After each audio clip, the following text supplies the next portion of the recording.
The first question we have for you is about Iran. We have this June 30th deadline coming up. How firm is that deadline? Well, look, we have made June 30th a serious deadline and target. We are trying to get this done by then. However, if you look at what's happened the last few rounds, when we did the interim agreement, and then in April when we had the agreement, the framework agreement that was signed in Switzerland, it ran a few days over. So I don't think anybody should anticipate that that couldn't happen again. There's a lot of pressure on you guys from Congress to get a better deal. If Congress were to say we won't initiate new sanctions if we go past the deadline, would there not be a case for extending the deadline to try to get a better deal? Well, first of all, if the only deal we're going to get is a good deal. If we don't get a good deal, there's not going to be a deal. And we've been very clear that if we're able to get the deal implemented and finalized that meets the same parameters that were agreed in April in Lausanne, it will be a good deal. It will cut off all of Iran's potential pathways to a bomb. It'll ensure that we are able to validate that they are not pursuing a nuclear weapon. And that's the point. If, however, and it's still quite possible that in the context of our negotiations, we're not able to get all of the elements that we believe were agreed in Lausanne finalized and formalized, or if they backtrack, or if on some of the remaining issues we can't bridge the gaps, there might not be a deal. When I asked a little bit about Russia and Vladimir Putin, there's two schools of thought about the former Soviet client states, whether more American troops there, maybe weapons there, would that deter Putin, or would that provoke him in a way that would be not in America's interests? Well, NATO partners collectively have already increased their rotating continuous presence in the Baltics and in Poland. We have already pre-positioned additional equipment. But this is not to threaten Russia. That's not the aim. It's to give our allies confidence that we will be there with them and for them, as we are all committed as 28 NATO allies. What would you say are the three biggest accomplishments of Secretary Clinton when she was Secretary of State?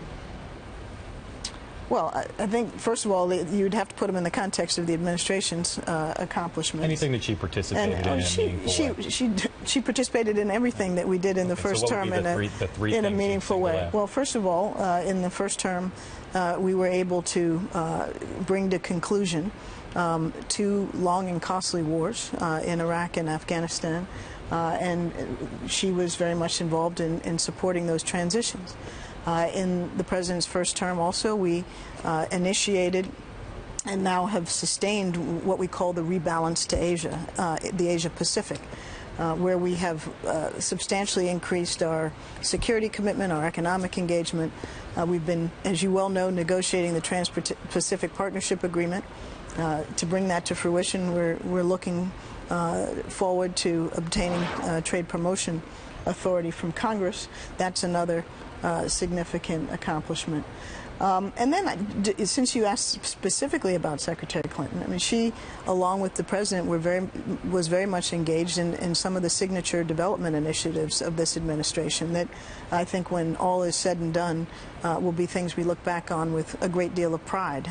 We have elevated the role of development, support for civil society, for women, for voices that have been left out, and we have launched critical initiatives that have been life-saving in the realm of health and food security, and Power Africa, which is an electricity initiative. So she was integrally involved in all of the major initiatives of the first term of the administration. And on your second one, so she was instrumental in moving the trade agenda forward.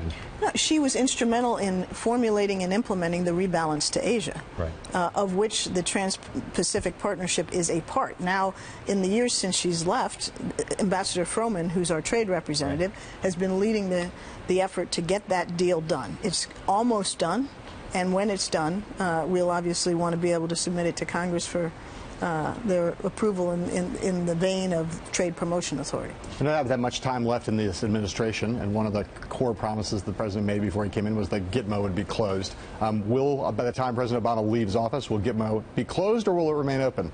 John, we are deeply determined, and the president more than anybody, to close Guantanamo.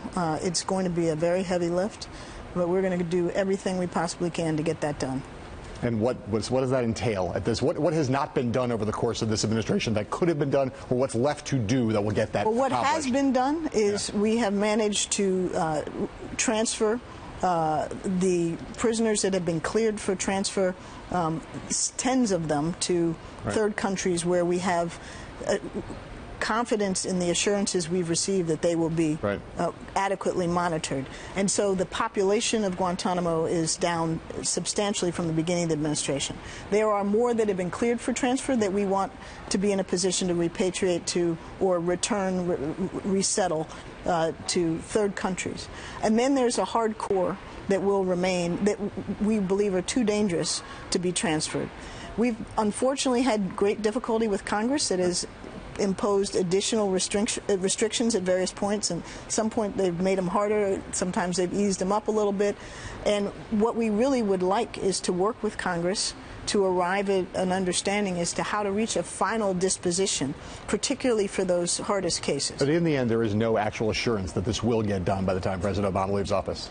John, we are going to do our very best to get this done. And I can tell you the President of the United States, more than anybody else, is committed to do so.